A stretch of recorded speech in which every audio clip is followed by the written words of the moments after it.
Americans who sent a message to the world that we have never been just a collection of individuals or a collection of red states and blue states. We are and always will be the United States of America.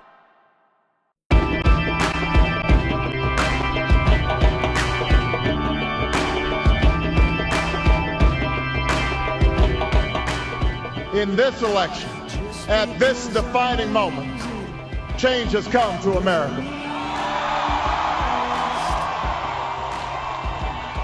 The road ahead will be long. Our climb will be steep. We may not get there in 1 year or even in one term.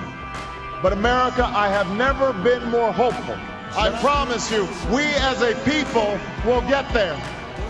I think that his plan is good, but some people who have jobs are mad because they paid $10,000 in taxes or more a year, and they don't want to share it with people who not working. They think that Barack is giving the money to people who don't work. So that's the only problem I have with him, but I'm still going to stick by him no matter what. That's why the single most important part of this economic recovery and reinvestment plan is the fact that it will save or create up to 4 million jobs, because that's what America needs most right now. When Barack Obama was elected, I was actually kind of listening to what he was saying about all the change he was going to be making. And I'm an architect, and I've been doing a lot on green building, so I'm pretty happy with how he's doing the green building. And as far as the war in Iraq, I feel like getting less troops in Iraq would be a lot better, because I know a lot of people who are in Iraq right now, a few of my cousins and a few of my friends, so I'd really like to see them all come home safe. The federal government is the only entity left with the resources to jolt our economy back into life. One of the best presidents we've had since basically FDR, because I think he's managed to unite the country, which has been pretty much impossible to do with the parties always at battle with each other, and I think both of them can respect him for what he's going to do. And it's going to be a really hard job for him because handling the war and everything, but he was the only anti-war candidate, so I think he's the only one for the job, and I respect the hell out of him. I think he's one of the best we've had in a long time. I really like that he's really played on the world stage with, because he was raised in Indonesia, so he really knows how to talk to people, which is, I think, what we need. We need to make the Middle East our friends. We're very dependent on it for a lot of things, including oil. All in all, I'm pretty happy with how he's been doing things so far, but he's got to do it for 4 years, and if he gets reelected for another 8, this economy is not going to, just fix itself in a couple of weeks, so we need a lot of work done. So hopefully he's prepared to do it all.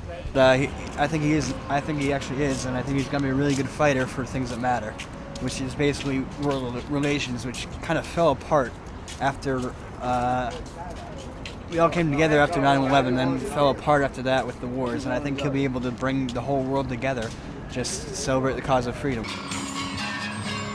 35% of the babies that are aborted are black. There's 16 million or 18 million have been killed since 1973. Yeah, you could call up Martin Luther King's niece there. She had 2 abortions. Now she's pro-life. And she says the worst Holocaust there is. They have all the Planned Parenthood clinics right in the black neighborhoods, kill all the blacks they can. And Obama is all for it. One of the first things he did when he became president, within 3 days, he released federal funds to be able to go to Mexico for abortions and contraception. And one of the efforts he's going to make is that for these poorer countries to get federal funds, they have to be in agreement with using some of them for aborting children.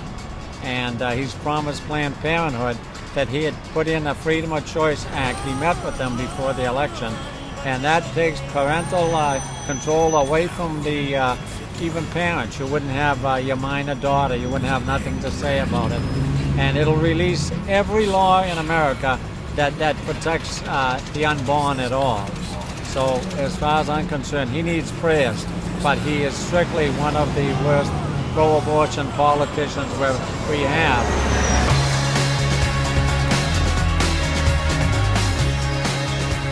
True strength of our nation comes not from the might of our arms or the scale of our wealth, but from the enduring power of our ideals, democracy, liberty, opportunity, and unyielding hope.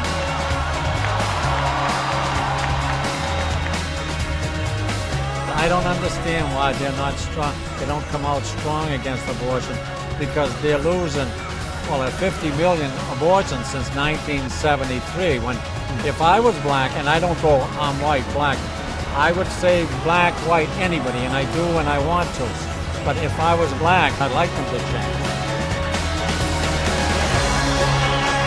Are you righteous? Fundamental truth that out of many we are one, that while we breathe we hope, and where we are met with cynicism and doubt and those who tell us that we can't, we will respond with that timeless creed that sums up the spirit of a people. Yes, we can. Thank you. God bless you, and may God bless the United States of America.